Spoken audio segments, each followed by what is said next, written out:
Namaskar, good evening, Namaskar everyone, and welcome to part 16 of this special revision series for reading comprehension that StudyIQ IAS English has come up with. Once again, I welcome all those of you who are joining us, our regular students, and if you are joining me for the first time, very quickly, I am Bhuvan Apurva Jha for StudyIQ, and this special revision series ahead of the preliminary examinations on the 28th of May. Just 3-4 days to go. We are in the final leg of this whole journey. And today, I beg your pardon, 23rd of May, a momentous day, a special day, especially. Hi, welcome Swati. A special day. The results have been announced. 933 individuals now will become a part of the steel frame of India. We've also had the cutoffs being announced by UPSC. So it's been a busy day. It's been a busy day ahead of the preliminary examinations. Just 3-4 days to go. And time is of the essence right now. Every second counts. However, take a few moments to soak in the result. Visualize your name coming out in that PDF next year. Believe in the power of visualization. If you want, the universe shall deliver it to you. So work towards that, think towards it. Your every waking moment should now be focused on the examination and the process ahead that lies for you. Now, if you were to just listen to the topper's interview, I did catch a little bit of it before coming for this class. And one very important thing that she spoke about, that you need perseverance, that even in a corporate lifestyle, you work for 48 hours per week. Well, why wouldn't you do the same if you are preparing and appearing for what is possibly one of the most challenging examinations in the country? What a beautiful thought. That's the kind of professionalism that is required, and most students don't seem to understand that. That this examination does not give you a degree or a piece of paper that you can carry with yourself saying, you know what, I had prepared for civil services. That does not happen in this examination. This is an examination for a job, and more than a job, you are a part of the system. You will hold the fate of 1 billion people through your actions, through your words, through your policies, through your efforts. So indeed, it's a very auspicious day. Good evening, Siddharth. Good evening all. Good evening. Thank you for joining. I hope you guys caught the result. Did you have a glimpse at the result and the toppers? And I'm especially proud because again you have 4 women officers now, women students who are in the top 4 ranks. So whenever you hear of this Yuva Shakti, Nari Shakti, well, these are not mere empty words, especially in the Indian context. We follow through on what we believe in, and India empowers its women, its own women, to do that. And so you should absolutely be proud of it. That you are in a vibrant democracy that allows merit to rise like the cream rises from the milk. You are part of a great country at a very opportune time, and a country that believes in you and wants to invest in you. All it requires from your end, 48 hours to 50 hours per week of intense, focused study. Not a big ask, especially if you are hoping to build a career in the civil services. Yes, it's an opportunity of a lifetime to do that. So, that's what I wanted to discuss before we started this brief session. Now, coming back to the agenda. So, part 16, very quickly, for those of you who are joining me for the first time, well, this has been the story, the recap. We have finished 15 classes, 15 lectures, and the regular watchers of this special revision series will tell you that we have covered quite a lot in complete totality. It's been an exhaustive revision series, which is why this series has come to its 16th iteration, 16th episode. Why is it? You'll often find CSAT in 2 hours, 3 hours, 4 hours revision. Well, yeah, you can do CSAT revision in 2-3 hours, but then what will be the takeaway for you? How much will you be able to grasp in your head and apply in the examination? So it's one thing to just do it for namesake, and the other thing is to actually invest your time and effort so that the student gets the maximum benefit from it. And that's what I have been trying to do over the course of the last 15 days. Very quickly, this has been the intro class. Then we had, again, the CI, the central idea, the theme, the tones, Okay, tones were continued here. Then we had corollary, assumption, inference, all of those words discussed here. Then we went into the previous year question analysis. We have had a thorough way of preparation has been ensured in CSAT, especially reading comprehension. And today we come to the part 2 of the questions that were asked in 2019.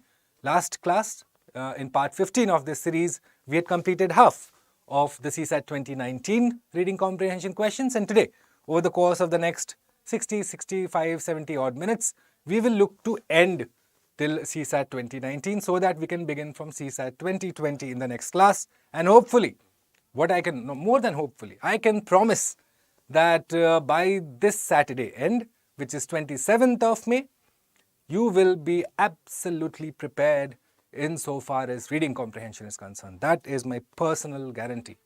Okay. Once you come out of the paper, you will actually thank me. You will come onto this channel and you will say, thank you. You were correct. These are the types of questions that were asked. Okay. We'll ensure that. I'll ensure that for sure. Okay. Moving forward, the first question for the day without any further delay. I don't want to delay at all. Time is of the essence. So we will straight away jump into the pool and look at this question. Okay, let's begin.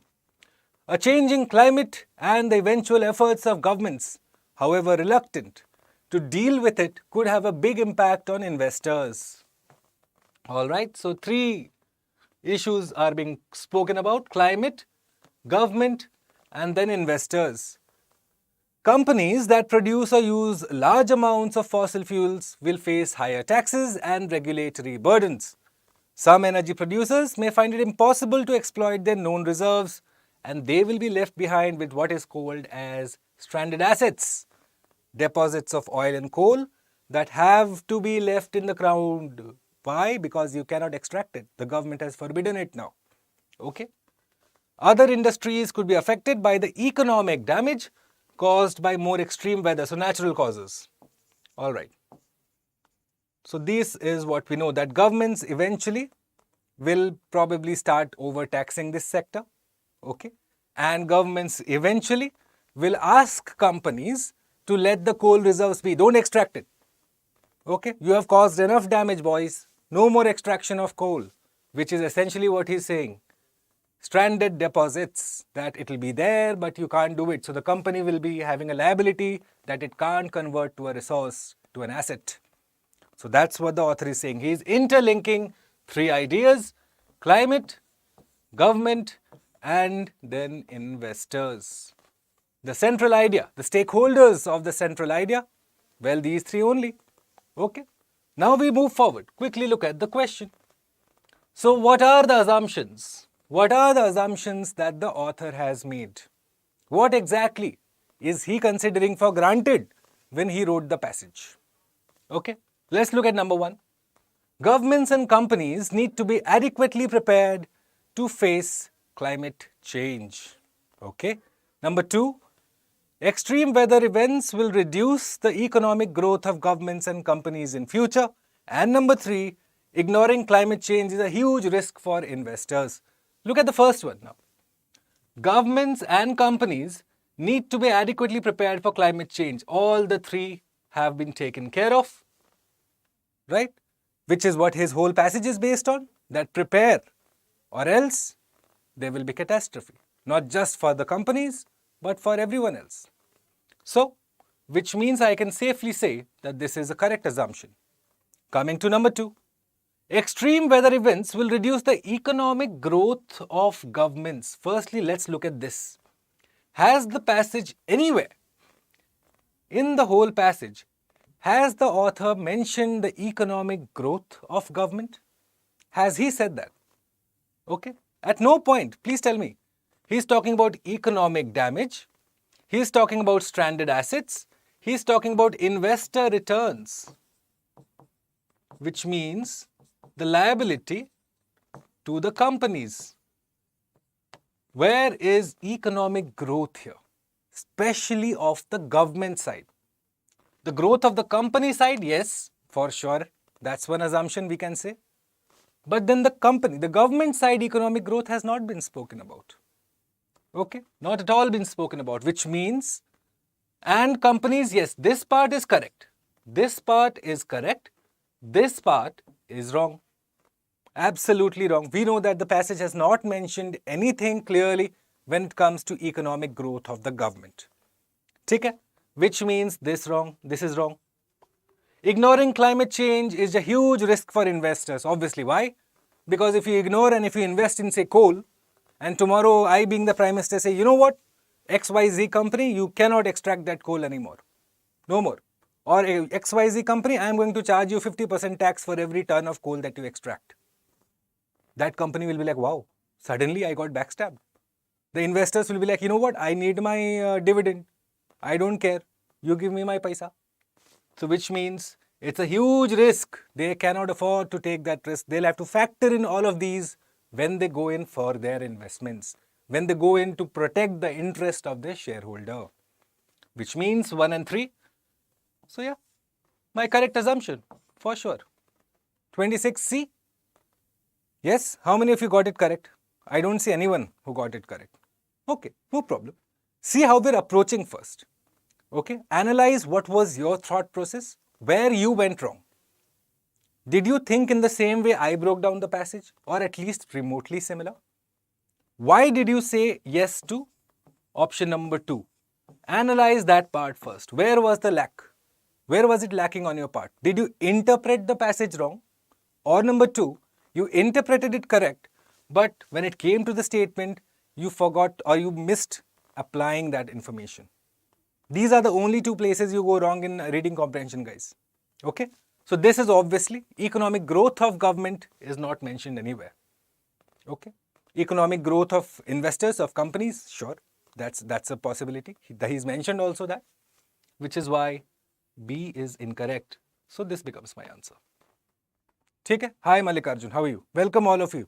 Ray, Swati, Mallikarjun, Siddharth. Welcome. Thank you for joining. All right, we'll move forward. We'll move forward very quickly and let's look at this. Access to schooling. Sir, the word huge is extreme word. Can I just go back to the passage? Where is huge? See, he's just talking about impact on investor returns. Okay.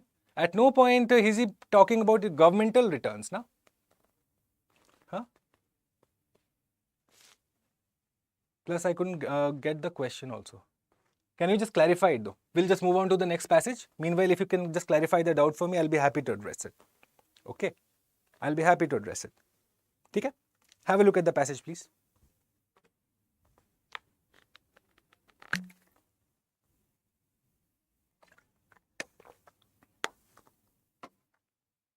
Okay. Access to schooling for those coming out of school age is close to universal. But, transition word, access to quality exhibits a sharp gradient. Gradient, how you go with the height, you know, are you going upwards, downwards? What's the trajectory? Upward trajectory, lower trajectory? So what is he meaning to say? That it exhibits a sharp gradient with socio-economic status. When you draw a graph, what is he saying? That with socio-economic status, you see this coming down like this. This is the way. Okay?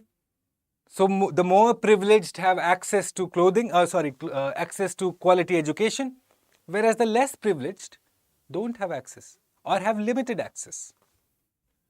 Quotas for the weaker sections in private schools is a provision introduced by this particular act. The quotas have imposed a debate on issues of social integration and equity that private actors had escaped by and large. You must have known earlier, so only government schools had RT. Okay, eventually it was extended. So private schools also needed to give, say, particular seats to EWS students. And that time, there was a lot of resistance from the private schools. They were like, you know what, oh, we are not funded by the government, why should we do this? Oh, we have our own policy, and they come up with all sort of weird excuses. Eventually, the government of India said, you know what, if you are functioning in the government of India, and even if you are taking 1 rupee from anywhere, which is of governmental money, you will have to follow our rule. Which by and large every school is. It is either built on government land or is taking some grant from the district administration, or some way it is getting money from the Ministry of Education. So the moment you take 1 rupee, straight away the government said, you know what, follow our rules or we'll close you down. Okay, no more of this nonsense that we are private schools, will not do this. So that is what he's saying.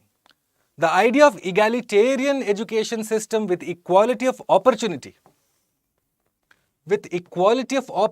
as its primary goal appears to be outside the space that private school principals inhabit. Therefore, the imposition of the quotas has led to resistance. Now look at this line, guys. This is very important. Sometimes justified. Essentially, he's taking the side of the private schools, the private principals. That yes, sometimes their position that we can't extend quotas to, say, EWS candidates was justified. Some cases. That's the understanding. What the whole passage, the whole understanding of the passage is? The idea of egalitarian education. What does egalitarian mean? That the idea is, egalitarian, the nearest meaning is that all men and women are equal and they deserve equal rights and opportunities. If that exists, then that's an egalitarian society. Okay. So egalitarian is equality in all realms. Okay. Not just say social, but also political and economic, all of that. Equality. So the idea of equal education system with equality of opportunity appears to be outside the space that these private school principals inhabit. Inhabit is work upon, work in. Therefore, this imposition of the quotas has led to resistance, sometimes justified. Essentially, he is taking the point of the principals. Please understand this. This is the operative line here. This all is noise. Everyone else will interpret this. Most students will not interpret this line. Okay, now let's look at the question. So, the assumptions that have been made. What are the assumptions? Number one, making equality of opportunity a reality is the fundamental goal of the Indian education system. Is this the assumption? Firstly, please understand this. Is this the assumption of the author? That equality of opportunity is the fundamental goal of Indian education system? Especially when he is saying, sometimes justified. He is agreeing with the principals and saying, the principals had a point when they said we do not want quotas in our school. In some cases, they had a fair point. In spite of the fact that the author mentions here, look at this line now. I'll tell you why. This particular line. The idea of egalitarian system with equality of opportunity as its primary goal appears to be outside the space that private school principals work in. So even though he's mentioned it by line, that's probably the main idea, he's also saying that in some cases, the resistance, the opposition by the private school principals is justified. Very interesting question now, which means this is incorrect. This is not a fair assumption. Okay, please understand this. This question, 90% of the students got incorrect in that year. I know 2 students personally whom I had mentored. Both of them got incorrect. Why? Because this was not taken care of. The whole concept of assumptions is not understood in clarity.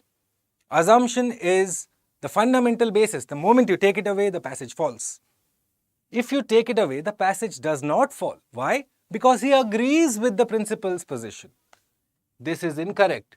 So if one is incorrect, which means this is incorrect, now we are left with these 3. Let's look at the answers now. The present Indian school system is unable to provide egalitarian education. Yes, private school principals don't want to. Quality is not good. Correct. Egalitarian education is not being provided. Third one, abolition of private schools and establishment of more government schools is the only way to ensure egalitarian education. Where is it written in the passage? Where has he said close down all private schools? Let's have only Kendriya Vidyalayas and Jawahar Navodaya Vidyalayas and army schools and Rashtriya schools and all that. No. He said that I can understand the grievance of the private people. Why he is not mentioned? What are the reasons he is not mentioned? But he is agreeing with their positions in certain cases. And of course, abolition is an extreme concept. Avoid extreme concepts. If it's not mentioned, no indication in the passage, why be a Chaudhary? Why unnecessarily take it? So the answer here is B. Absolutely correct. How many of you got it correct? Let me have a look. Hi Dukhiram, how are you? Mallikarjun, bahut badhiya. Ray, Swati, oh, all of you got it correct. Good answers. Excellent. Good. So you are not a part of the 90% for sure. Good. Happy to see that. Okay. We'll move forward. Look at this question now. TB infected passages. Okay. Quickly.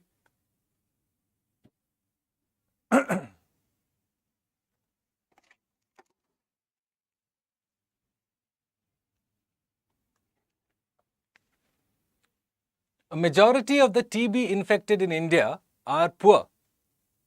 Okay, they are poor and they lack sufficient nutrition, housing, and have little understanding of prevention. TB then devastates families, makes the poor poorer, particularly affects women and children, and leads to ostracization and loss of employment. What is ostracization? Ostracize is essentially to banish or single out, okay, or to unfairly target, single out. So for example, you must have heard in say newspaper reports that a particular old lady was ostracized and ostracized from the village on accounts or allegations of witchcraft. Okay, you must have come across these words, that the poor family was ostracized on charges of witchcraft, which means that they were not allowed to be a part of the village group, the village community. They were asked to leave the village, unfairly singled out, banished. Okay, that is ostracization. So this leads to ostracization and loss of employment. The truth is that even if TB does not kill them, hunger and poverty will. Another truth, the deep-seated stigma, lack of counseling, expensive treatment and support, coupled with torturous side effects, demotivates patients to continue treatment with disastrous health consequences. Essentially, he's saying that TB is more than just a disease. There are different social angles to it, of poverty, of unavailability of medicines, of not being aware of what the disease is. So probably you can guess that the author is batting for what? That let's have more awareness. Let's go beyond just treatment and make it a more inclusive counter to TB, tuberculosis. Okay, let's look at the questions now. What is the most crucial message? The central idea. What is the central idea of the author? You must be able to identify this now, guys. Number one, TB is not a curable disease in Indian circumstances. Weird statement. Straight away, you can say, what nonsense is this, firstly? Not a curable disease in Indian circumstances. How can you say? Okay. This is not the central idea of the author by any stretch of imagination. B. Curing TB requires more than diagnosis and medical treatment. Okay. We can keep it at the side. Close to what the author is saying. Close to his central idea. C. Government's surveillance mechanism is deficient and poor people have no access to treatment. Surveillance mechanism? When you go back to the passage and look at it, please understand, where is the surveillance mechanism? He's talking about so many issues: hunger, poverty, ostracization, employment, counseling, treatment, no support, side effects. Where is the surveillance mechanism? Even if it was there, even if suppose he's mentioned surveillance mechanism somewhere, is it my central idea? Is it all he's talking about, that the problem of TB exists because government is not doing surveillance enough? That he should probably go house to house, some Anganwadi worker, and figure out, you had TB, so how is it going now? Next day also, how is it going now? Are your families okay? That's not what the author is hinting towards. So, surveillance also is not my answer, for sure. D. India will be free from diseases like TB only when its poverty alleviation programs are effectively and successfully implemented. Only when? Is TB only linked to poverty? Did the author also not speak about awareness, deep-seated stigma? Yes, he spoke about awareness. He spoke about the fact that there needs to be a comprehensive understanding of the whole thing, which essentially is best captured where? In C. In B, sorry. This one. Curing TB requires more than diagnosis and treatment. What does it require? It requires you to have a comprehensive understanding of TB. Okay? It requires you to have an inclusive process of addressing that disease. You can't do it in silos, is what he's saying. Clear?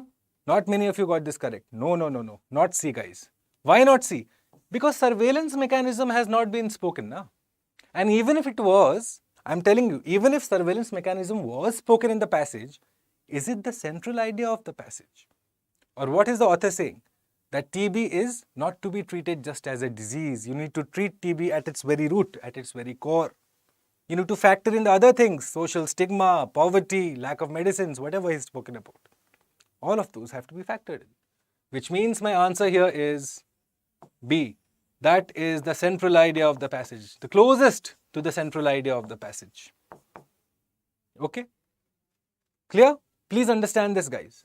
You will not make mistakes when it comes to central idea, theme, tones. These are very essential and most easy to understand. All you need to do is go through the passage, capture the essence.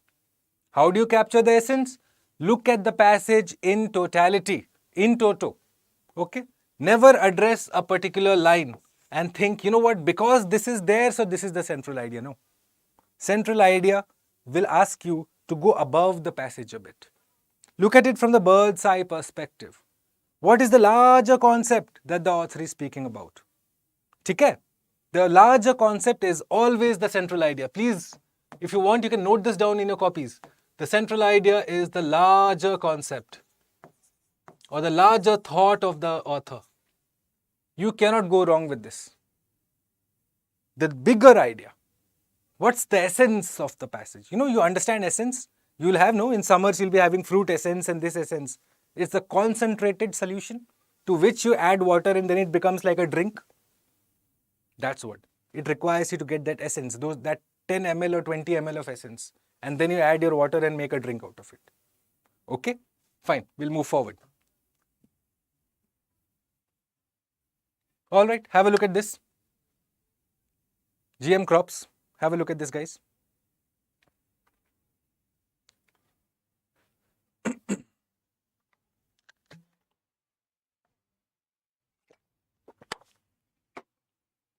What stands in the way of widespread and careful adoption of GM technology is IPR regime that seeks to create private monopolies for such technologies. Okay. So, technology is IPR rights which creates monopolies. Three things straight away we know. If GM technology is largely corporate driven, it seeks to maximize profits and that too in the short run. Well, obviously it's a corporate. It's not there for charity. Okay. That is why corporations make major investments for herbicide tolerant and pest resistant crops. Such properties have only a short window, which means they are only there for a limited amount of time. These properties of being herbicide tolerant or pest resistant is only for a limited amount of time. After that, what happens? As soon enough, pests and weed will evolve to overcome such resistance. Eventually, all of this technology by these corporates, and yet the product that they develop, it has a small shelf life and eventually it is overcome by pests and weed. This suits the corporations. Obviously, why? Because you can create it again and again, more money. Okay, The National Farmers Commission pointed out that priority must be given to the incorporation of genes that can help impart resistance to drought, salinity and other stresses. Okay, these are what is required. Climate adaptive crops that can sustain themselves in, say, inclement weather. That's the need of the hour, and that's what the Farmers Commission is saying, that let's have these kind of crops rather than these fuzzy crops wherein you have pests and weed coming in even after a short time. Okay, but then the corporations like it. Why? Because it's more money, no? Eventually, in the short run, you get a lot of money there, lot of trade to be done there. Okay, let's look at the question now. The central idea. Have a look, guys. The central idea. We'll start from D. Let's start from D here. This one. Present Indian circumstances do not favor the cultivation of genetically modified crops. Is this the answer, guys? Does it seem like the answer to you? That Indian circumstances are to blame as to why we cannot cultivate genetically modified crops. What about all the other things that we spoke about? The corporations, the farmers, the herbicides, the pesticides, all of those. Where did that go? Which means this can't be my central idea. Definitely can't be my central idea. Good answer, Ray.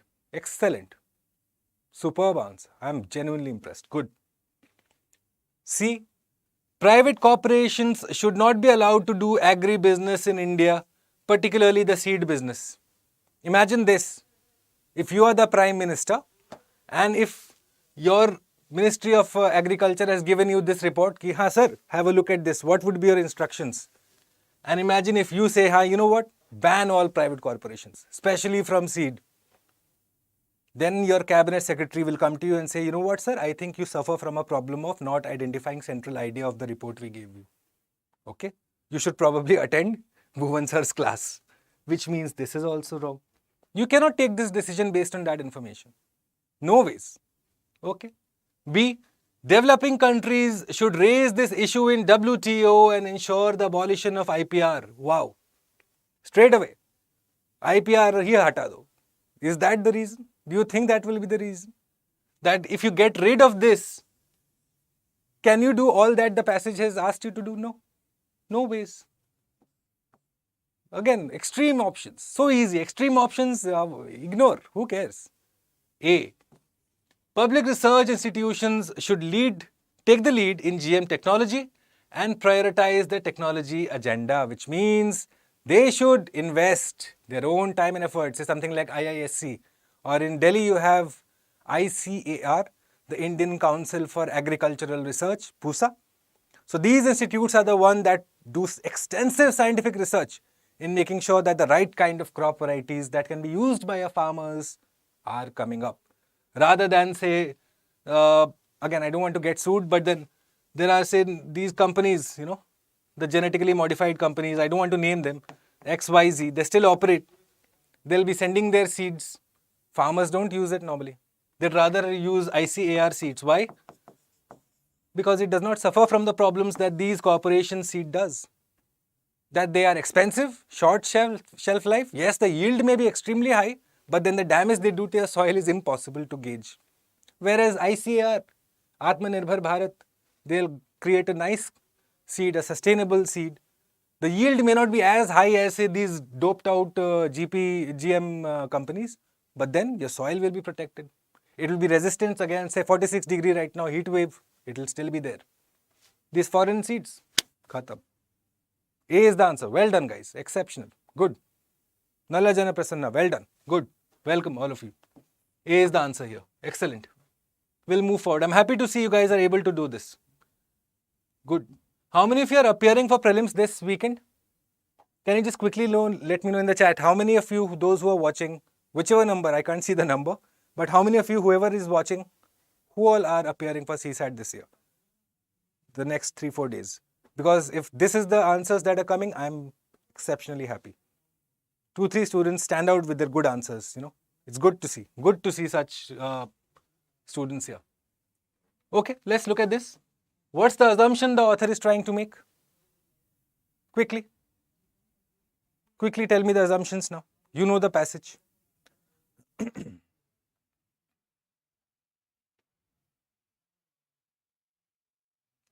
Good, Mallikarjun. Okay. Dukhiram, good, good. Swati, excellent. Okay. So if you guys who are appearing for this year, please just make sure that you follow the methodology that we are doing, okay? You will sail through the CSAT paper, I can assure you. Like, even if you are given 25 passages, I can assure you, you will be comfortable in at least 24 of those. One, I can't take guarantee because obviously UPSC. But this is what I'm telling you. If you have followed this series up from 1 till right now, you will be... Dukhiram, all the best. Aap sabhi ko. Mallikarjun, Dukhiram, Swati, Ray, all of you, my sincere best wishes. Sincere best wishes. Okay, we'll take a look at this question now. The assumptions. First one, the issue of the effects on natural calamities on agriculture is not given due consideration by GM technology companies. I think that is the correct assumption, given that he's mentioned this, that they do not do enough to address drought and salinity and other stresses, right? They are just focused on pesticide and herbicide. So yes, fair assumption. Fair assumption. Okay. Let's look at the second one. In the long run, GM technology will not be able to solve agricultural problems arising due to global warming. Will not be able. Future-based statement. Okay? Future-based statement. I have told you, assumptions cannot be future-based. Assumptions cannot be particular examples or evidence. Firstly, forget my tip to you. This is a tip that I have repeated over the course of this whole series. Forget the tip for the time being. If this statement were true, okay, will the author's passage fall apart? Yes or no? Is he straight away going to assume and say, you know what, GM technology is not going to do anything in the future for us? This is essentially the same thing that the extreme options that, close IPR and close all GM companies. Same thing, the same phase. He is essentially saying that, yeah, these people can't do anything. They are unable to do anything. Is that what he's saying? No. He's saying their priorities are different. What if the priorities change tomorrow? The GM companies say we'll make resistant seeds. Then this assumption is, then the whole passage is true, but this assumption is false. So inherently, this assumption is untrue. You cannot ascribe this to the author. At no point. He cannot have assumed this and then written the passage. Okay? Which is why your answer here would only be A. This is not the correct assumption. Go back to the passage now. Have a better understanding. Go back to the passage and look at it. Whenever he's mentioned about GM technology, he's mentioned about herbicide tolerant, pest resistance crops, and then he's mentioned short run. Okay? Maximize profits in the short run. So, that is all we know. What about their capability to solve and do probably course correction in the future? Well, he's not mentioned any of that. Okay? That it is for a short window. That is it. This suits. Why does it suit? Because it is profitable. This is why it suits them. Tomorrow, if making drought-resistant seeds were to suit them, they would suit it. If it was profitable, they would do it. Right? So you cannot say that GM companies cannot solve the problem of climate change with their seeds. Not a fair assumption. Not a fair assumption. Okay? Which is why your answer here is only A. 42, answer would be A. We'll move forward. Have a look at this now, guys. Very quickly.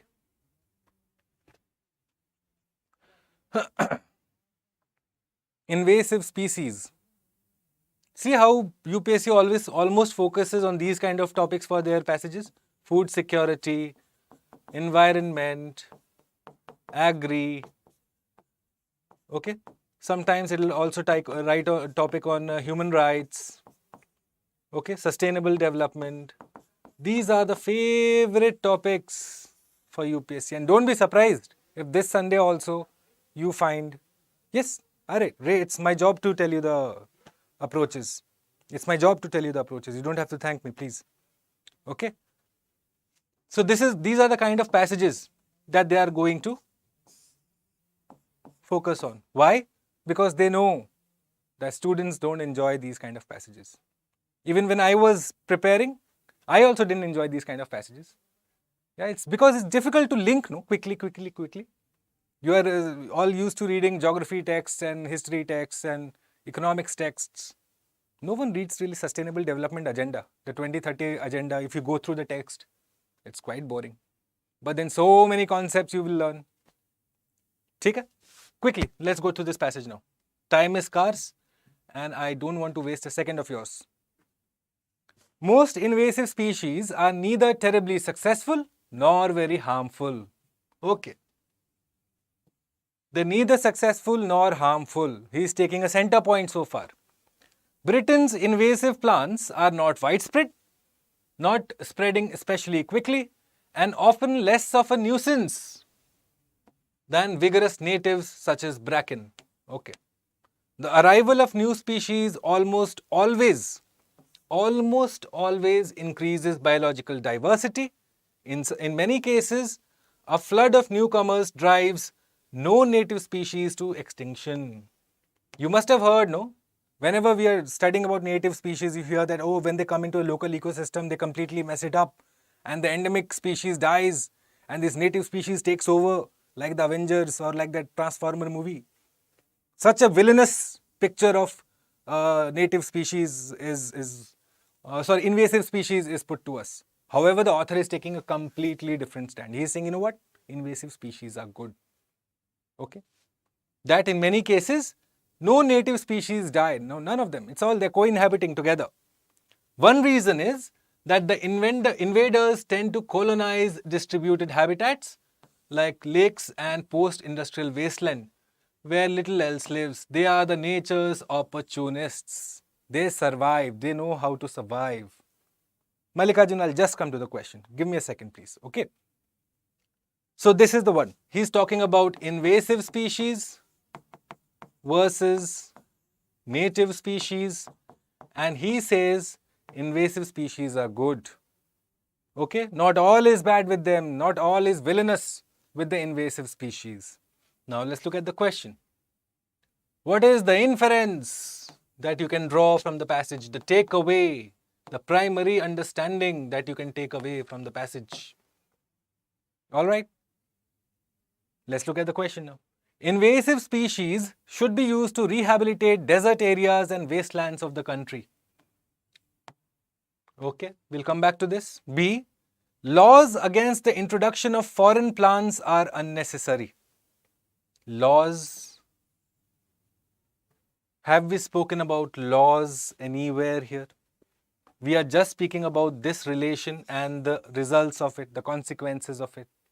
Whether the agriculture minister should bring in a law or do some constitutional amendment or do whatever, bring in an ordinance to ban invasive species is not mentioned. How will we know? So if the author has not mentioned, why should we? How can this be my inference? See, sometimes the campaigns against foreign plants are pointless. Okay, we'll come back to this. D.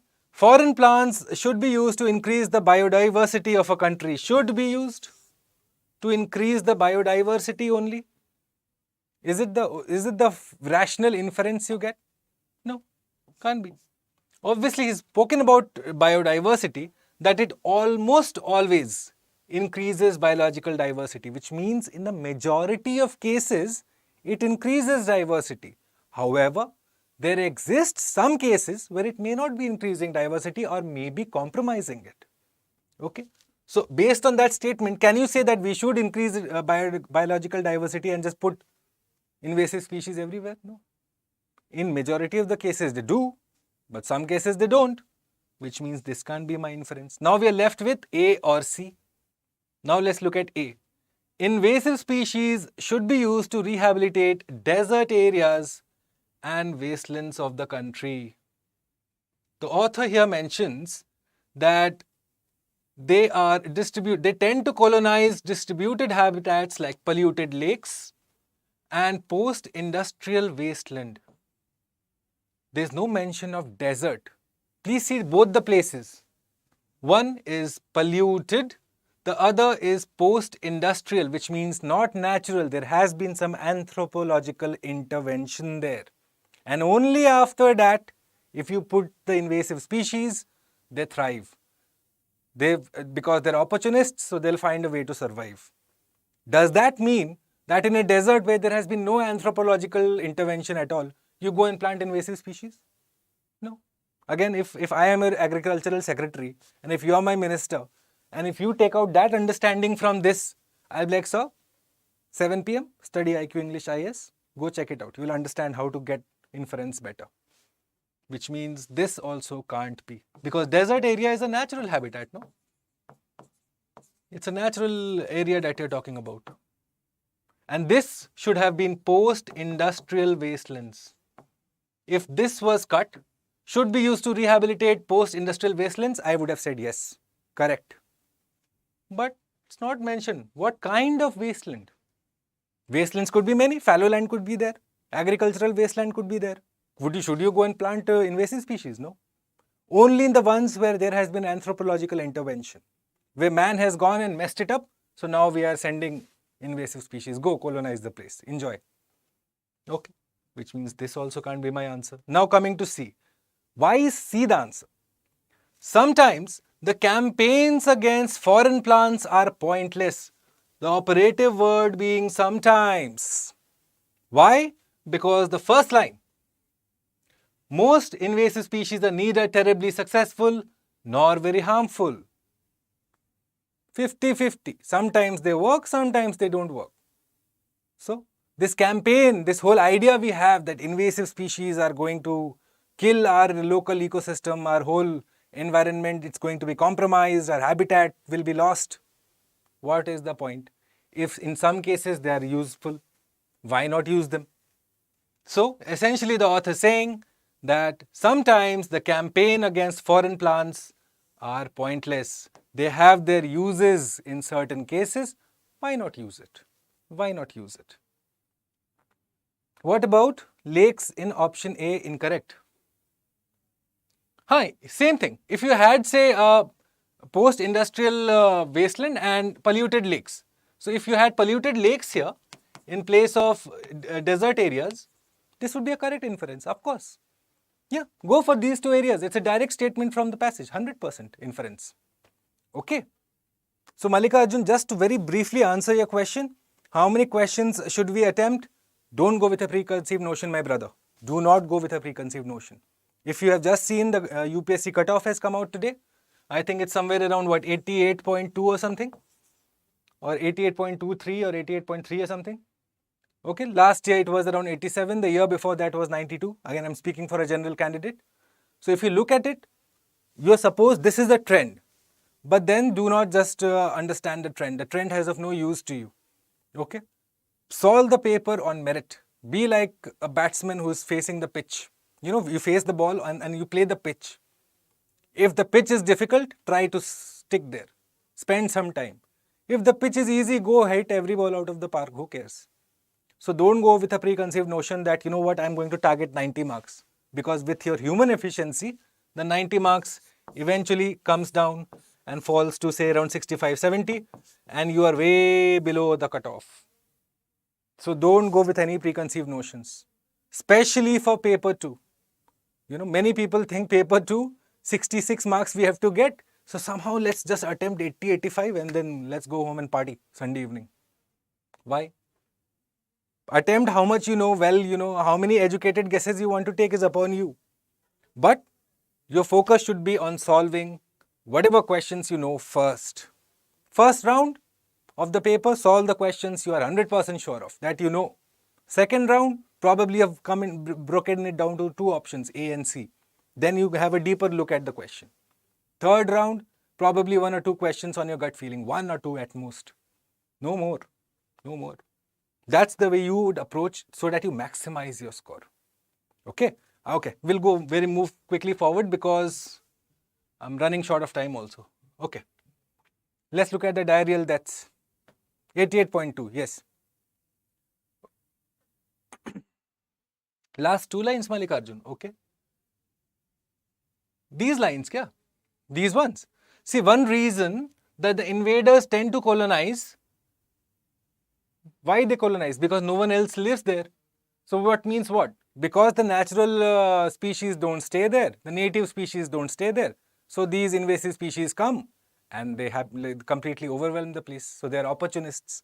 Wherever they find space, they make themselves comfortable. Yeah, it's like traveling in second class or traveling in a general class in Indian Railways. If you find space, it is yours. Invasive species also like that. If you find space in these areas, it's yours, buddy. Take it. Okay? Fine. We'll look at this very quickly.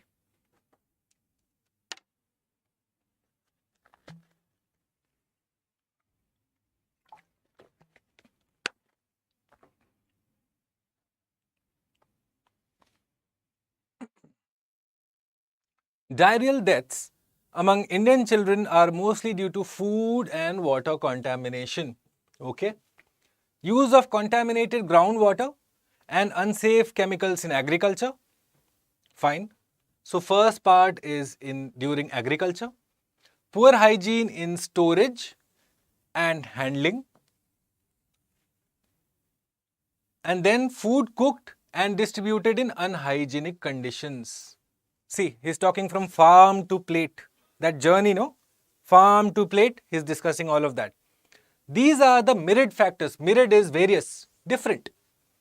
Okay, the myriad hues of India, the different hues of India. You have Holi's hues, you have, say, Christmas's hues, all of those, no? Colors that come alive during different festivals. The myriad hues of India. So, there are myriad factors that need regulation and monitoring. So, from farm to plate, okay, wherever it happens, you need regulation plus monitoring. People tend to have awareness of adulteration and ways of complaining to the relevant authorities. Surveillance of foodborne diseases involves a number of government agencies and entails a good training of inspection staff. Considering the proportion of the urban population that depends on street food, investing in training and education of street vendors is of great significance. So what is he essentially saying? That, have quality control when it comes to food, especially for urban population who depend on street food. So everyone, say in Delhi or Calcutta or Hyderabad or Bangalore, Bengaluru, Chennai, Bombay, all of these places, they'll have even eventually some street food in the evening. Vada pav or momo or roll or papdi chaat or whatever. Now you do not know how clean is it. You do not know how unhygienic is it. There have been instances where some other animal's meat has been found in the momos. Right? So, he is saying that you need to sensitize all of these stakeholders. Who are the stakeholders? Well, the inspection staff. Okay? They need to be trained. At the same time, street vendors, they also need to be included in this process so that more awareness comes about. Okay? So that there are lesser diarrheal deaths. Now, let's look at the question. Once again, the author asks you to identify the assumptions. Look at this paper, guys. 2019 paper. 30 questions, close to 12 to 13 assumptions were asked. Again, this revision series, part 1, 2, 3, 4, 5 and 6, part 5 and part 6. Go through those lectures if you have problems with assumptions. Okay, you do not walk into the CSAT paper without knowing what assumptions are and how do you get to assumptions. Now, let's look at it. Number 1. Food safety is a complex issue that calls for a multi-pronged solution. Multi-pronged, focused, different tangents, including all the stakeholders. Say, to eradicate poverty, you need a multi-pronged solution. So, you need to have, say, something like the Jan Trinity. They need to give them livelihood. You need to give them insurance, housing, water, dignity. All of those, when taken care of, then a person comes out of poverty. Education, so many things, no? Multi-pronged solution. Poverty is just not that, okay, here, take 5,000 rupees and go, become middle class. That's not how poverty functions. To pull someone out of poverty, you need to empower them. That's what the Indian state tries as a welfare state. Okay? Fine. So this is correct. Food safety is a complex issue that calls for a multi-pronged solution. Correct. So much is talked about. B. Great investments need to be made excuse me, in developing the manpower for surveillance and training. Yes, like he mentioned here, for surveillance and training of inspection staff. So you need to invest, obviously. At the same time, you're looking to get these people also involved. It's not going to happen for free. Correct. Third one, India needs to make sufficient legislation for governing food processing industry. Again, we come to laws. Where is the law concept? Where has the dear author said, you know what, let's create an ordinance that there will only be chicken meat in momo, or there will only be, say, suji ka gulgappa? No. Although that day might come, who knows? But then, thankfully, it has not come so far. Okay? So, no point of legislation. The author has not even mentioned that assumption. So, this can't be my answer. Which means my answer is 1 and 2. For sure. If 3 is not my answer, means all of these are gone.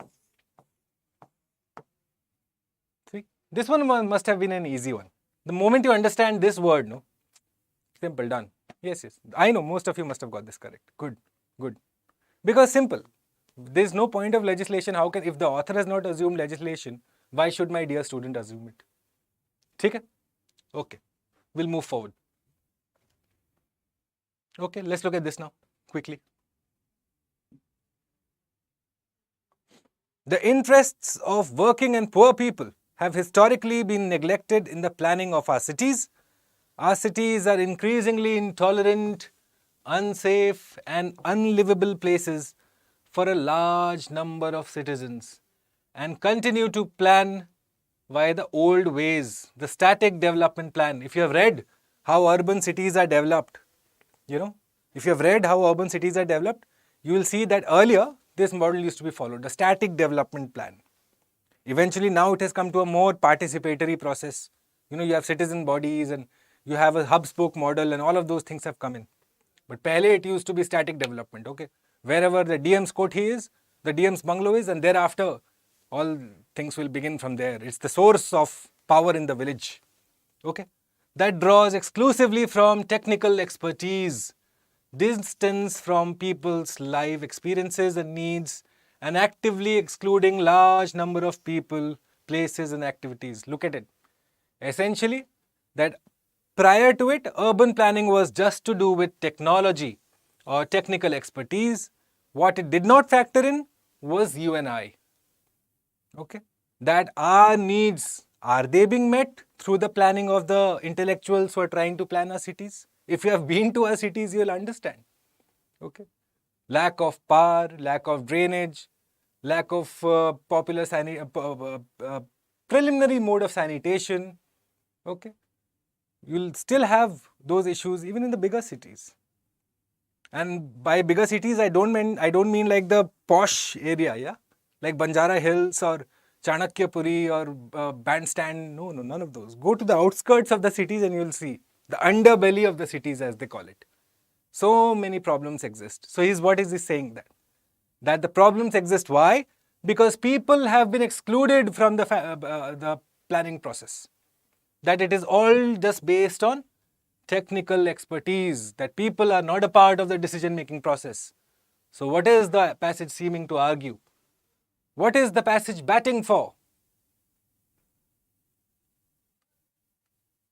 I'll just come back to you. Swati and Mallikarjun, I'll quickly come back to you after this question.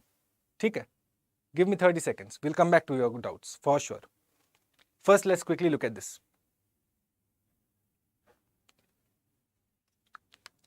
Tell me the answer for this one, guys.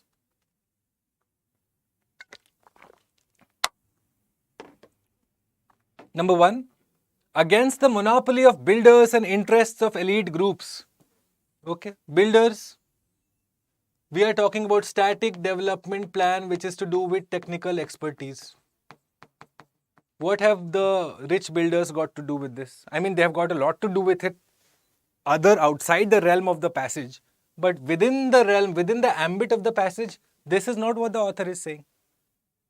ठीक है? B, against the need for global and smart cities. Against? No. He's for. He's saying let's have smart cities. Let's have cities that serve the interests that they're made for. B is incorrect. C, in favor of planning cities mainly for working class and poor people. Yes, throw out all the rich people apparently. Incorrect. He's not even mentioning this. D, in favor of participation of people's groups. Yes. Just don't go on the technical expertise. Bring in the people in planning. They will tell you which is better. Because eventually they are the ones who will have to live in the city. They are the ones who will eventually invest in the city, buy property, buy shops, spend their lives, raise their children, travel on the roads day in, day out. They know best what they require. At least hear their voice. Okay. So coming back to, this is obviously the answer. D is the answer. Okay. Let me see how many of you got it correct. Argue. Argue is essentially what he's saying, no? Mallikarjun. What is the author saying? What is the point of the author? This can best be interpreted as, again, central idea only. What is the central idea of the author? Okay, don't get confused by words like main point of the author, author's argument. All of these essentially mean the same thing. Identify the central idea of the author. As long as you identify that, clean. Okay, let's quickly go back and I'll answer your doubts very quickly for this passage. Okay, the questions was, sir, explain second option. Second option, okay. This one, na? Okay, we'll take a look at this. See, great investments need to be made in developing the manpower. What is the manpower? These individuals, no? These inspection staff. You will have to train them, see, for surveillance of foodborne production. You will have to train these number of government stakeholders, and entails a good training of, entails is essentially what? Involves. Okay. So for that, you need to train these inspection staff. You also need to train who? The street vendors, which means you'll need to invest a lot, no? Training can't happen for free. So essentially what he's saying, this is the meaning. For manpower surveillance and training, you need to invest. Yes, that is what he's essentially hinting at. Okay. For assumption, we cannot derive from outside. See, assumption is essentially, forget the inside outside. Many faculty will tell you, no, or many coaching notes will also tell you that assumption is something that is not mentioned in the passage. True, but then assumption is best understood as something that if you take it away, the passage holds or falls. Is the passage going to be true if you take away the assumption? It's the root of the passage. Okay, understand it that way. That's the best way to understand. The best way to understand it, in fact. So these two are what? The root of the passage. Okay, the root of the passage. Otherwise, this is not the root of the passage, no? Obviously, this has not been spoken about in the passage. This has not been mentioned or even pointed to in the passage. So we can't assume it. ठीक है? Mallikarjun, argue is essentially that the central idea. What is he saying? What is the author's main point? That's the author's argument. ठीक है? All right, we'll move forward and let's have a look at this question. A vast majority of Indians are poor, with barely 10% employed in the organized sector. Okay, only 10% are in the organized sector. We are being convinced that vigorous economic growth is generating substantial employment. We are being convinced means we are being told. The author is skeptical. The author is not in agreement with this assertion. We are being told. Apparently, what he's saying, that yeah, this is the explanation being given to us. But, transition word, this is not so. See, when our economy was growing at 3%, employment was growing at 2%. As the economy began to grow at 7 to 8%, the rate of growth of employment in the organized sector declined by 1%. Okay, so the author is skeptical of the whole argument that economic growth generates substantial employment. If you're asked to identify the tone of the author, the best tone here would be that the author is skeptical. What does skeptical mean? That he is doubtful of this assertion. He is not buying this whole claim that economic growth leads to substantial employment. Okay, let's look at the question now. What does the passage imply? What's the passage implies? What does it imply? Okay, quickly, we'll go through it. Number 1, most of the modern economic growth is based on technological progress. B, much of modern Indian economy does not nurture sufficient symbiotic relationship with neighbor-intensive nature resource-based livelihoods. Okay. Service sector in India is not very labor-intensive, given. D, literate rural population is not willing to enter organized sector. Literate rural population. Let's go and check this. Where is literacy mentioned? Where is the angle of literacy and rural? Literacy plus rural. Where has he mentioned it in the passage? He is just talking about organized and economic growth. Organized and employment. Whether you are studied, whether you have studied or not studied, it's not a point of the author. He is nowhere close to that implication. So 4 can't be my answer, which means this is incorrect, this is incorrect. 1 and 2 are definitely correct. So we'll just check for 3 now. Service sector in India is not very labor intensive. If we go back to this passage, so when the economy began to grow at 7 to 8%, the rate of growth of employment in the organized sector actually declined. Okay. Yes, he is essentially hinting that we did so in spite of the fact that we had a decline in the employment, which means that service sector, the sector which drove that whole thing, it's not very labor intensive. Less number of people managed to do that much of 7 to 8% growth. Good enough. So 1, 2 and 3. This was again a difficult question. Okay, this was a difficult question. This was a question that again bamboozled so many students. Why? Because the passage does not mention anything about service sector. The passage does not mention anything about labor intensive or resource based livelihoods. So this is the kind of question where you have to solve from the option. You go from the option, reverse engineer and see which of the 4 have an idea which has not been discussed at all in the passage. Far away from the passage. Literate is not mentioned. Completely new. I know, Mallikarjun, that's what I'm coming to. I'm coming to your question only. See, literate, not mentioned. However, now the implies. What does imply mean? The understanding. What is the hidden understanding?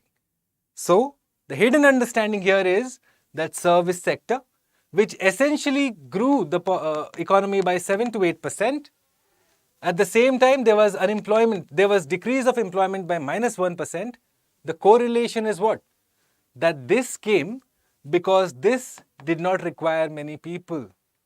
Less amount of people were able to create that value, which is essentially what he's saying. It's not very labor intensive in the service sector and you can get high growth. Yes, I know, Swati. I know you guys are getting confused, but this is one of those questions where you had to come from the option side. If you go via this side, by the time you read the second option, most of the students will be like, this is making no sense. Let's move on to the next question. Okay. This is, again, we'll just quickly go back to it. I'll quickly revise it for you also. Have a look at this. See, imply, okay. Now, most of the modern economic growth is based on technological progress. Fine, we'll let this be. Second one, much of modern Indian economy does not nurture sufficient symbiotic relationship with labor-intensive, natural resource-based livelihoods. What is this essentially? Natural resource-based livelihoods, agriculture, which is also labor-intensive, correct? So, The Indian economy is not nurturing a symbiotic relationship. It's not giving them enough opportunities.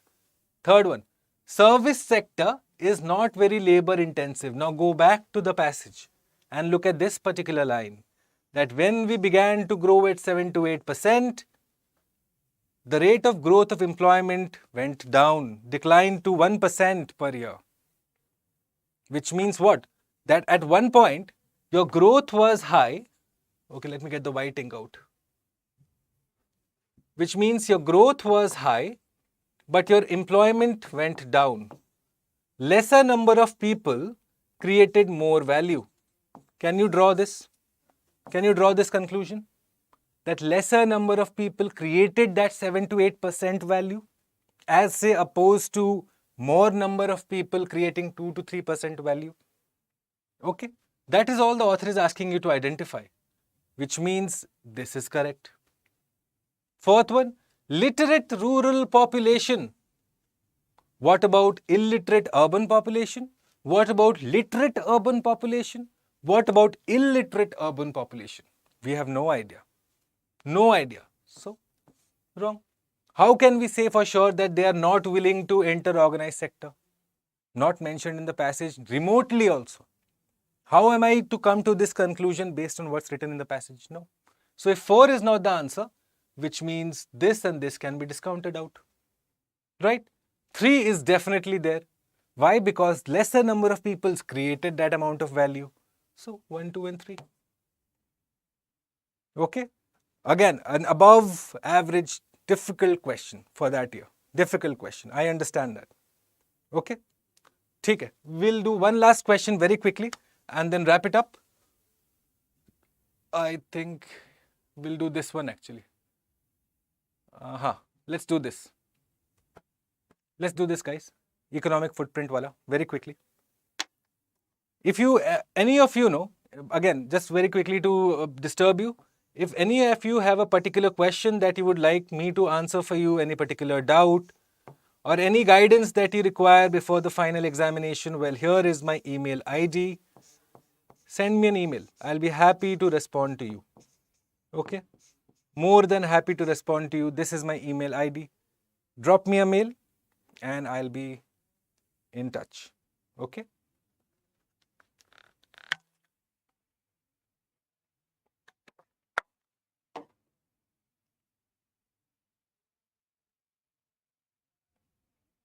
Is service sector generally low rate of employment sector? No. Service sector actually employs a lot of people. But in the passage, no, Swati, what is he saying? That lesser number of people, because it fell down by 1%, and then you had 7 to 8% growth.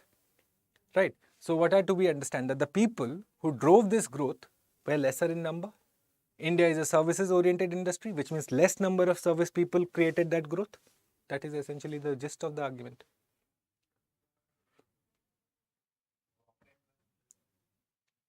Let me have a look at Prasanna's message. I am unable to read it completely.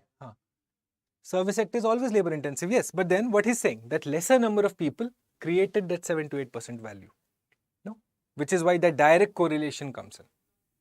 Okay? Have a look at this question, guys. India's economic footprint, given its population, still remains small compared to these countries. It has much to learn from other economies, yet must implement solutions that fit its unique circumstances. India needs an effective long-term regulatory system based on collaboration rather than the current top-down approach. Regulations seek desirable outcomes, yet are repeatedly used as a political tool to push one's agenda. Often, regulations fail to consider impacts on jobs and growth. Or less restrictive alternatives. Regulations may be used to protect local markets at the expense of more widely shared prosperity in the future. Additionally, regulations inevitably result in numerous unintended consequences. Regulations need to be viewed as weapons that seek cost-justified social and environmental benefits. Okay? Simple hai ye. This is not a very difficult passage. That regulations, how whenever you say no, that the government should step in and start regulating. So what the author is saying, that regulations should be used as weapons, should be the exception and not the norm. Okay? Why? Because they fail to consider impacts. Again, they'll just address the particular sector, okay, rather than consider the holistic impact of a particular rule or a particular policy. Okay? Let's look at the question. Inference. The bigger conclusion. What's your bigger conclusion? Number one, a better regulatory system will help India achieve the size of economy appropriate to its population. Is it just speaking about better regulatory system? And is it just talking about size of economy? No, it's speaking about regulation as a tool for betterment. That regulations should be used as a weapon, not as the norm. That it can work to be a lot more holistic in approach. Okay, so this can't be my answer. B, in a competitive global economy, India must use regulations strategically. Yes, absolutely. Correct. Why? Because he mentions this particular word. That regulations need to be viewed as weapons that seek cost-justified social and environmental benefits while improving the economic well-being of most citizens, which means use it in a strategic manner. Don't just start regulating each and every industry that you find. For example, a couple of days ago, on this very channel, I did a video, a class in fact, on gaming in India. And what the government of India has, how is it regulating gaming in India? You must have heard of, say, media regulation, that media is supposed to self-regulate. Similarly, when it comes to gaming, online gaming in India, the government has said, well, there should be self-regulation there too. We do not want to spoon feed you. We do not want to nanny protect you in a way. Okay, if you haven't, go check out that video, you'll like it. So this is what he's saying, that India should use it strategically rather than blindly regulating every sector that it finds. Regulation in India do not favor its integration with today's hyper-competitive global economy. No. Job creation and economic growth should be dominant considerations in developing India's regulatory system. Not just job creation and economic growth, but also making sure that your local markets are protected. Okay? So much more than just jobs and growth. See, the third angle here is local markets, which the author has conveniently missed out to mention here. Job creation, economic growth, where are the markets? What happened to the markets? Okay, this can't be my inference. Obviously B. Okay, good. Okay. So with that, okay, we have one more. Good. Let's do this also. 62. Assumptions. Quickly, guys. Chop. What are the assumptions being made here? Assumptions should be easy now. Regulations are not effectively used to protect local markets. Let's go back to the passage and see what the author has said. When it comes to local markets, regulations may be used to protect local markets at the expense of widely shared prosperity, which means you use them to protect your local markets. Are not effectively used? No. May be used, are not used. Two different meanings. Explain one option. We'll come back to it. This one. A better regulatory system will help India achieve the size of the economy. See, it's talking about economy plus growth plus market, no? So this is again myopic, no? Just size of economy is not being spoken about, na Swati? He's speaking about what? The regulatory system, if it is included, will help you in these particular areas. Not just economy, but growth, your local markets. It'll help you in all these sectors. Whereas this just mentions size of the economy. Appropriate to its population, again, makes no sense. It does not even capture the whole essence, no? Okay, let's look at this. This is obviously not correct. Second one, social and environmental concerns are generally ignored by the governments across the world while implementing the regulations. Social and environmental concerns. Let's look at the passage now. Okay, so it's talking about cost-justified social and environmental benefits while improving the economic well-being. Third angle, Dukhiram Bhai. See, it has to consider in three tangents, no? Social, environmental, economic, right? So which is why B wouldn't be my answer. I don't think B will be my answer. Let me have a look. 62. Are generally ignored. Social and environmental. What about economic? Where are the economic concerns? Is this just based on these two? No. Okay. Which means my answer here is neither 1 nor 2. Why? Because this one does not mention economy and this one obviously has no sense here. ठीक है? Not B guys. This is incorrect. Why is this incorrect? Because the third angle is not spoken of, no? It's just not social and environmental concerns. It's also asking about economy wise also, no? Here, cost justified social and environmental benefits while improving the economic well-being of most citizens, which means any regulation needs to factor in these three considerations. Number 1, social benefits. Number 2, environmental benefits. Number 3, economic well-being. Clear? This is how, see, whenever you're faced with that particular line, like I'll tell you, what you have done wrong, how can you do it correct? I'll show you now. Very quickly, I'll show you. For this particular line, no, whenever you're confronted with this particular line, go back to the passage. Read the line first. And then, who are the stakeholders? Social, environmental. In the passage, social plus environmental plus economic. So, are only these two ignored or all of these three ignored? Clear? If it's just 2, incorrect. Where is the third stakeholder? Where is my economic sense being conveyed here? Okay? That is how, I know it's tricky, Swati, which is why it's, I'll tell you what, most students when solving the paper, gut feeling, they'll be like, pakka, correct, 100%. And then as soon as they see me at 5 p.m. discussing the answer, then they'll give me the choicest of abuses, telling, oh, he's making up stuff.